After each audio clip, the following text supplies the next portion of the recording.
You're watching Capital Connection from the Illinois State Capitol.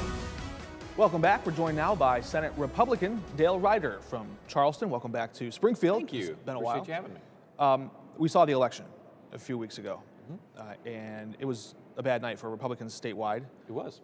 How does the Republican Party, how does the Republican Senate caucus advance the interest of the people that voted for you at home? They believed in the message that you gave them. Right. They want you to make those things a reality. How do you advance those interests when increasingly Republicans are being pushed out of the halls of power in this building? Well, it's tougher, obviously, because there were 6 or 7 losses on the House side, Republicans. There are 2, maybe 3 on the Senate Republican side. That takes some strategizing. We've been through this before. Both sides have been through this before. I remember when I was first getting interested in politics, that 1994, the big wave, Republicans captured all 6 constitutional offices. They took majorities away from the Democrats in the House and the Senate here in Illinois, followed by newspaper headlines and stories about, is this the death of the Democrat Party? Well, I mean, it's the same thing. And what it requires is, regardless of party, kind of step back and you sit down and you strategize about, one, how are you effective even though you're in the, how do you be effective even though you're in the minority? And 2, how do you get back to increasing your numbers in both of those chambers? And this party's going to go through that. We talked to Jeannie Ives last week. I'm going to start that again. We talked to Jeannie Ives last week, of course, the primary runner-up. She thinks that strategy, that path to victory, that path to growing the Republican Party is farther to the right. Farther to the right of Governor Rauner. What would you say to that? Well, I mean, I'm conservative, and I think it would be fair to say that on most issues, I probably was to the right of Governor Rauner. I think in politics, it's not just about the position you take, but the manner in which you articulate that position. I do think that you look at successful Republican conservatives in the past. They typically weren't the ones who were just looking to throw gasoline on a fire all the time. They spoke to more optimistic sides. I'm thinking now of Ronald Reagan. I'm thinking about Ronald Reagan. Are you saying that Representative Ives does that? No, but I would say that there are more people on both sides of the aisle who do that, and I don't think that that's lifting people up. I don't think it is encouraging voters to follow them. That tactic is more about don't vote for the other person because they're going to do this to you, as opposed to, hey, we'd like you to vote for us because these are the ideals that we follow. And I think that we need to have that conversation in our party. Sure. So you want to see a better message, a clearer message from the Republican Party? Absolutely. After the losses that we saw for the House and the Senate, if you look at Congress, when that happens, usually the person, somebody pays. Somebody's to blame. Somebody has to pay. Somebody's accountable for this. Can Senate Leader Bill Brady still lead the Republican caucus moving forward after the losses that you guys sustained? Oh, absolutely. I mean, look at the dynamics that both we in the Senate and the Republicans in the House were fighting against, particularly in the suburbs where the losses occurred. An unpopular president of the United States who is never shy about reminding people that he's president of the United States. He's in the news all the time. He said, I'm on the ballot. Even though I'm not, I'm on the ballot. Exactly. A governor who was struggling statewide, different reasons for different regions, and a spending advantage for the Democrats in this campaign of between 3-1 and 4-1. Well, I don't care who the leader is, and I don't care what kind of rabbits they can pull out of their hats. You're going to struggle to succeed in an environment like that. You can't lay that at the feet of a particular legislative leader. But blame Trump, blame Rauner, blame lack of money. The lack of money is something that the leader could have more of an influence on, right? Right. But the problem with that is that on the Democrat side, you had a candidate for governor who is a billionaire at least 3 times over, who was completely self-funding, and what that allowed was for all the special interest money that are the traditional Democrat funders, the unions and the trial lawyers in particular, to move their money out of the governor's race, put it in the other constitutional offices, and flood the legislative races with that. Again, that's a dynamic that no legislative leader can control. What will be the legacy of Bruce Rauner?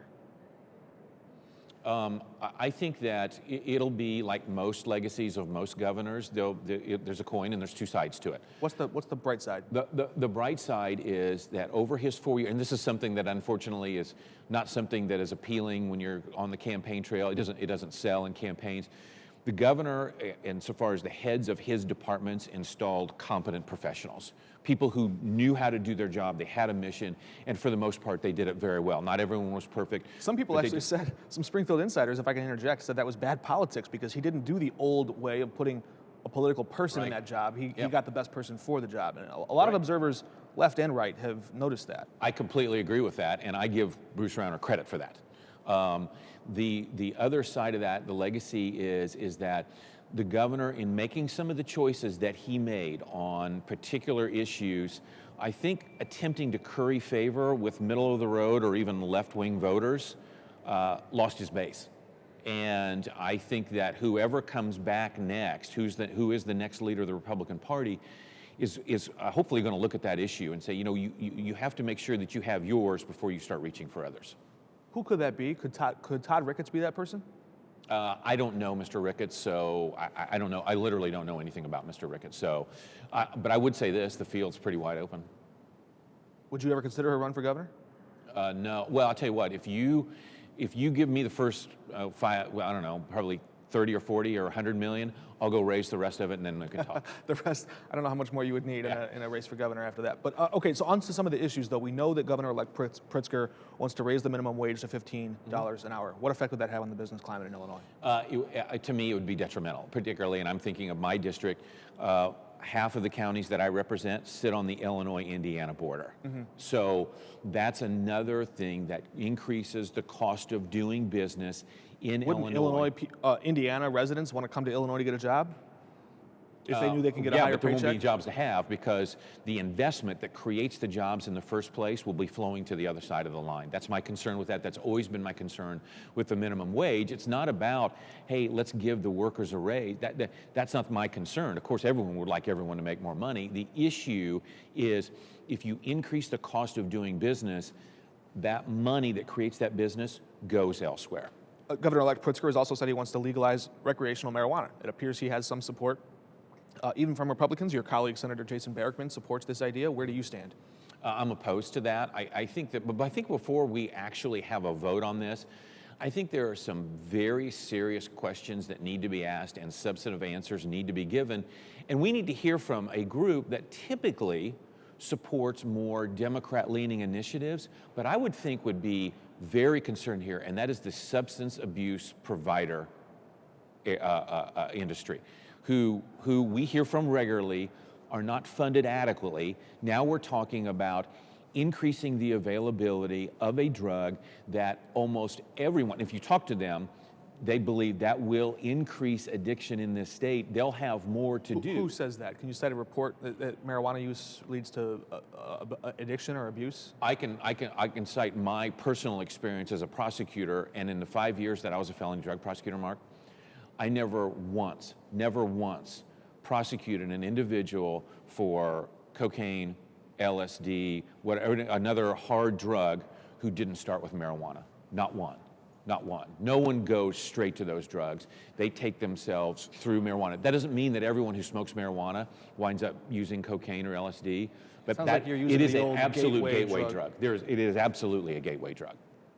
All right. And why we would encourage young people to do more of that by legalizing it, I think that we need to think carefully about that. Perhaps a preview of some of the floor debate we'll see in the Senate. Perhaps. Some other issues that Governor-elect Pritzker has talked about, raising the minimum wage, legalizing recreational marijuana. But down the road, this progressive income tax, Senate Republicans have been opposed to this largely. But to the issue itself, is it inequitable that people who have a larger portion of money and have more to spend pay a larger percentage of their taxes? We know the federal government does that. We know the majority of states do that. Is it unfair to at least consider that idea in Illinois? I don't think it's unfair to have a conversation, Mark, about inequities or equities in the tax system and whether or not a graduated tax is more fair than a flat tax. Here's been the problem in the past, is that in the past, if you look at the Democrat majority that I've been serving with, the flip from a flat tax to a graduated tax is just it's about a tax increase. It's about a tax increase. I would also suggest to you overall that right, exactly. So it's not revenue neutral. Then it's not about equity anymore. It's about more money. Well, it could do two things at once. It would, I mean, the idea would be that Right. If you want if to you talk take about him at the his equity word, issue, he says that people that are middle class would see a tax cut, but still the state would take in more money. okay. And So that for that person would be a win-win. It's just the rich people would have to pay more money to make it work. that depends on the structure of the rates, doesn't it? I mean, I suppose it does. That's exactly right. So if you're going to tell me that they're interested in a graduated tax system where at 40,000 you're rich, okay, that's not going to work. Now, if that number is, if you take literally what the governor-elect said in his campaign commercials, which was, I believe people like myself and Bruce Rauner should have to pay more in taxes so other people get to pay less. If what that means is that the graduated rate will kick in once you're a billionaire, then I'm okay with that. I wonder if Senate Republicans may file a bill about repatriation of overseas funds. Yeah, maybe. You never know. Who knows? The new session will bring all kinds of interesting things, I'm quite sure. All right, Senator Dale Ryder from Charleston, thanks for joining us. You bet, thank And you. We look forward Good to seeing you seeing again. what we have in the spring when the session comes back here. Sounds great. We're back in just a moment.